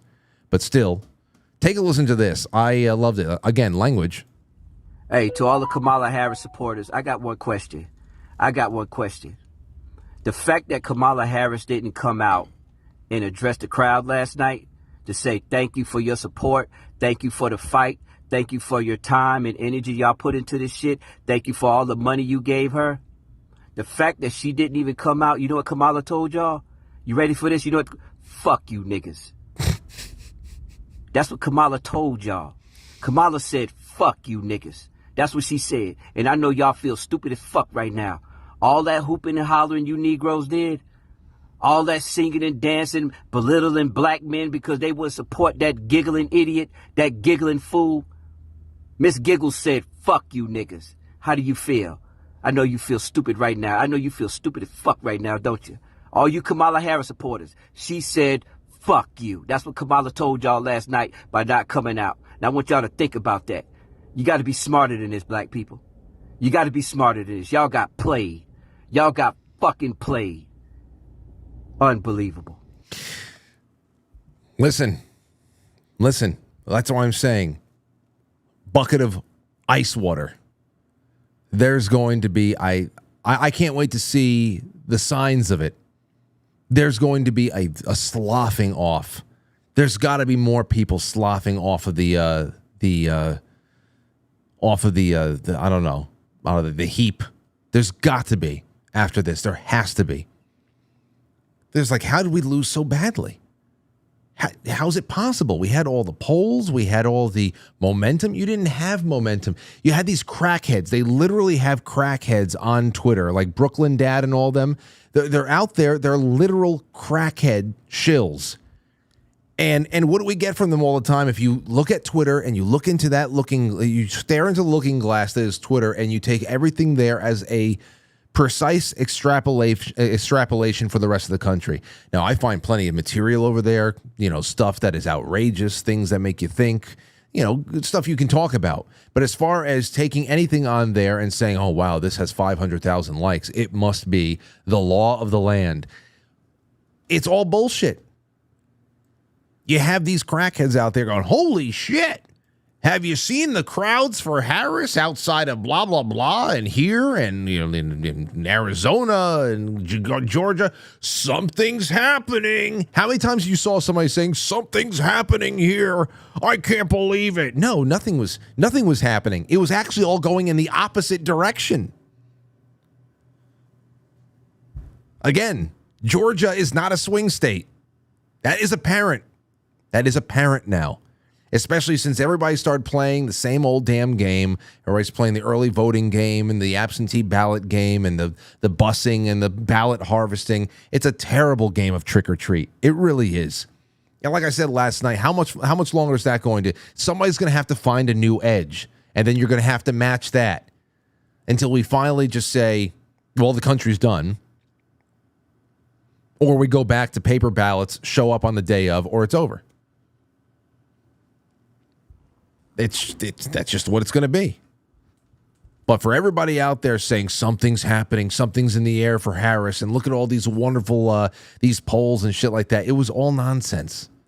Iowa, I know it was just that one person, Iowa. It's just embarrassing, just embarrassing. I hope the embarrassment is enough to slough off so many more people from the heap.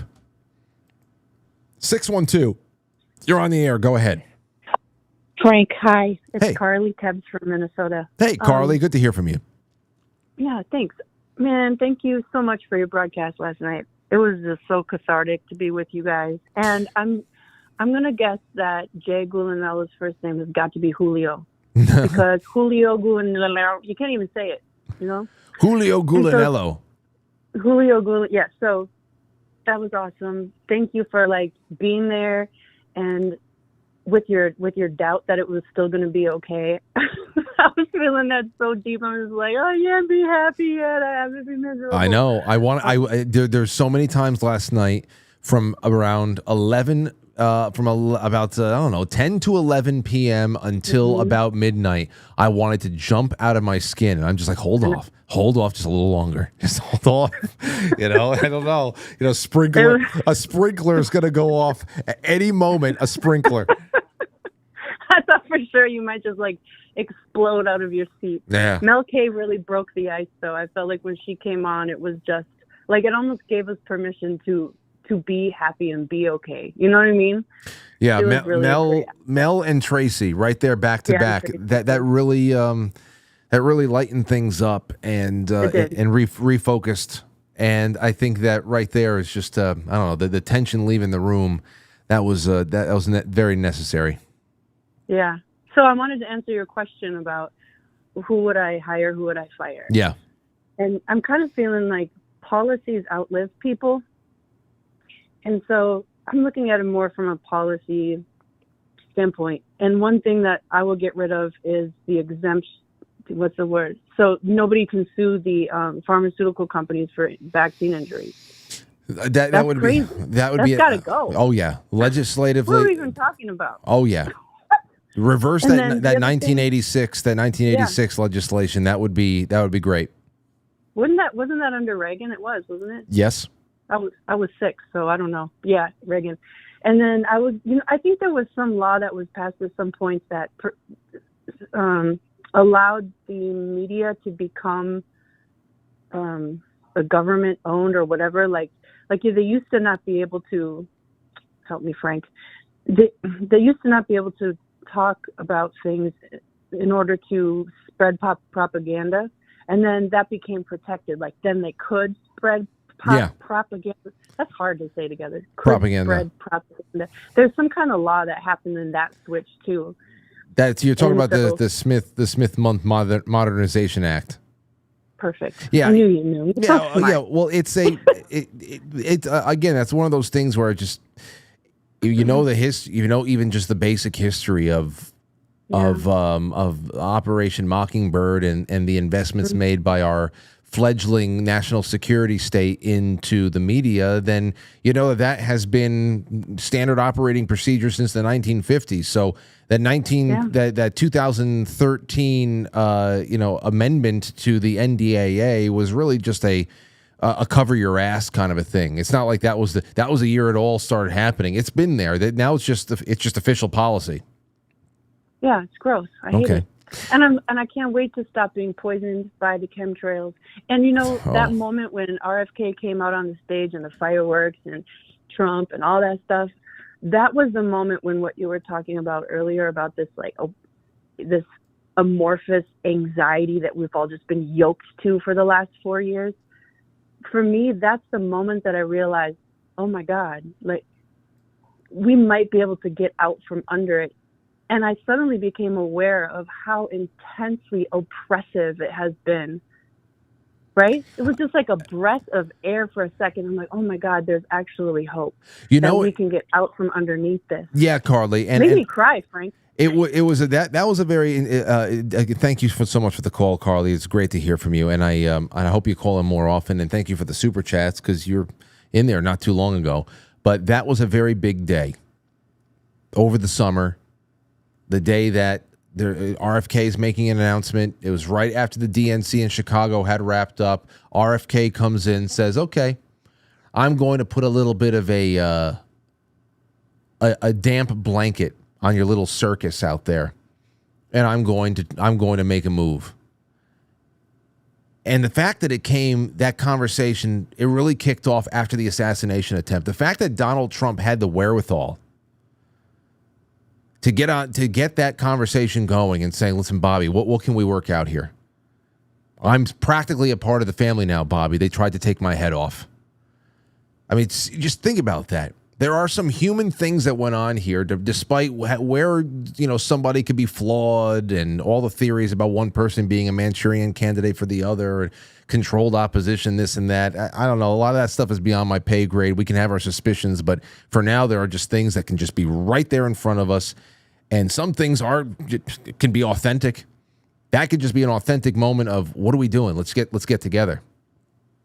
And for him to make that announcement, and for it to be such a perfectly timed about, hey, don't vote for me here, vote for me, whatever.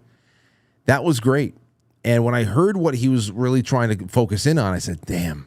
The first thing I thought to myself was, what an opportunity. I hope that there's just a little bit of magic left that we can go out and we can make it so as a collective on election day, that we can make it so that this can really be forced into being. We can manifest this, because 2020, every hope and every wild idea and wish that I've had over the last couple of years has been dampened by, yes, but 2020, how are you going to overcome that? What something's got to give. What's it going to be?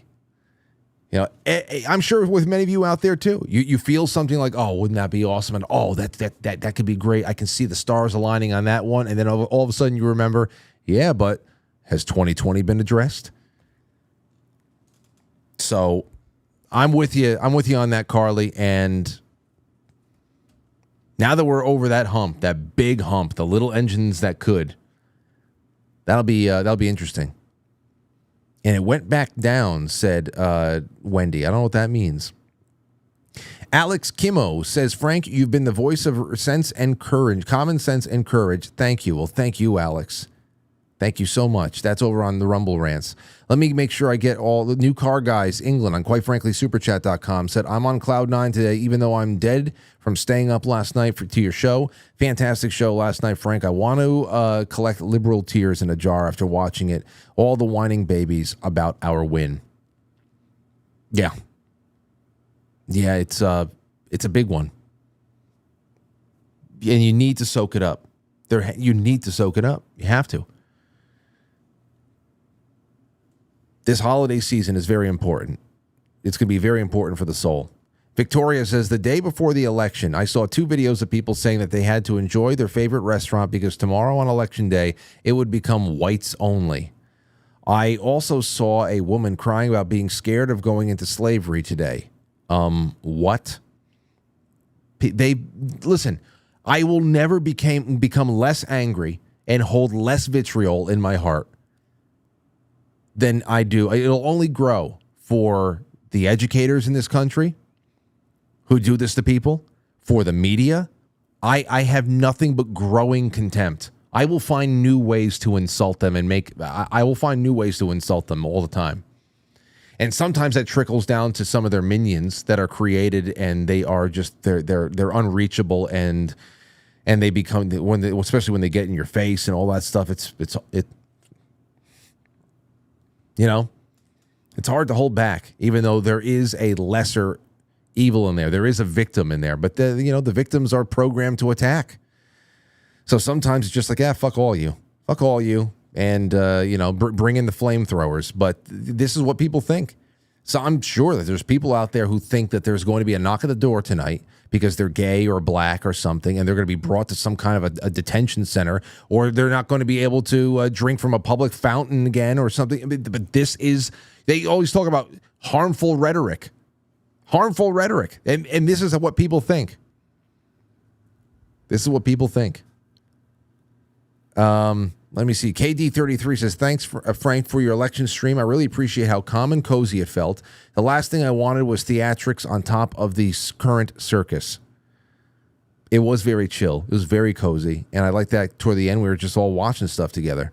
Jay Britt says, Frank, maybe millions of missing voters is the COVID jab, some stuff, the excess mortality that Dr. Robin was referring to. No, I was thinking about that. I had thought about that. That we know what the excess mortality numbers are. And that they are significant. And I would not be surprised if there are maybe as much as a couple of million votes that are not represented there. But what we're talking about here is astronomical. 25, I mean, that's definitely just excess paper. Okay, there might be some excess death out there, but there's a lot of excess paper in 2020 as well. So that's what I got for you over there. Let me go to Super Chats on quitefrankly.tv real quick. Esther says, thank you for a great live stream last night. Thank you. Neo says, praise God. Thank you, Neo. Robert Sarnes. Delona says, yeah, Matt's here. Glad Matt is still among us, says Brewbark. Sean Joe, Witchy Poo, Porpoiseful, Delona, Sea Blanche, thank you for all the tips. Everybody is just, excited that we're all together on a festive, celebratory occasion. Den Mom EO says, be sure to thank Aurora for her 3 votes from all the Franklies. Yes, Aurora brought New York into play, no doubt. Witchy Poo, Brewbark says the first ones under Elon's cost-cutting microscope should be the SES. 2 birds, 1 stone. Okay. Senior Executive Services should go. Witchy Poo, Sean Joe again, Hemi Lou, Swickly says, fire everyone. If anyone wants to stay for free out of duty to the people, they can stay. Swickly's really going for it. And they will receive a modest salary for doing the right thing. Awake Not Woke says, sorry you were demonetized. Big thanks for everything you do. Yeah, that was 4 years ago. The fact that I can still broadcast there is good enough. I just want to let people know if they want to support the show, the best thing to do is become a monthly sponsor. And if they want to send a tip in the middle of the show, there are other options. So that was a 2020 development. Braves Piano says, thanks for the epic stream last night. It was a great experience, the historic night with Frankly Fam. It really was. Even bigger than our 2016 stream, which only a fraction of you were around for that. Witchy Poo again, Mazington, The Sentinel, and Tomcat NJ. I'm releasing the scratch in because I have to get off in about 1 minute because I have to go and join Matt Christensen for his Wednesday stream. So I hope you guys are going to come over there. And I'm going to be hanging out with him for a few minutes, and then I'll be going home, and hopefully I can watch another episode of the McMahon Netflix special with Lauren. And I'll have whatever I didn't take tonight, I'll do tomorrow. We'll do more of the View. I wanted to do The View tomorrow. Who knows? Maybe Matt Christensen has The View lined up for tonight. He usually picks the same kind of media that I do. We have similar tastes. We could look at The View tomorrow and have some fun with that, take more calls. I also have a list. Adam Krigler sent me a list that somebody's been compiling of all of the celebrities that have been promising to leave the country if Trump won this year. So we can go through that tomorrow as well. I'll save all that, and we'll have more of your calls and that, and you guys have been great. All right? Rosie Rose says, I put a screenshot of Sebastian Bach's Twitter, Ungilded, he lost his mind and it's glorious. Oh, Sebastian Bach is toast. He's absolutely cooked. Mark Swan got into a fight with Sebastian Bach from Skid Row on Twitter years ago. I think he got blocked by him. Sebastian Bach is cooked. So many heavy metal, hard rock guys are absolutely, except Dave Mustaine. Dave Mustaine, man, oh man, I know he's known as a prickly character in hard rock, heavy metal circles, but his political views have aged like fine wine. I'd love to have Dave Mustaine on the show, even though I'm not a huge Megadeth fan. That would be great. Okay, guys, thank you so much. I'll see you over on Matt Christensen's channel. No after hours tonight because Mike from Maryland is still making his way to his home after being here for election night support. We'll have after hours kick back in tomorrow night and then into the weekend. So hope you had a good one. Thank you for all of your support and all of your company. Until next time. I'll catch you on the flip side.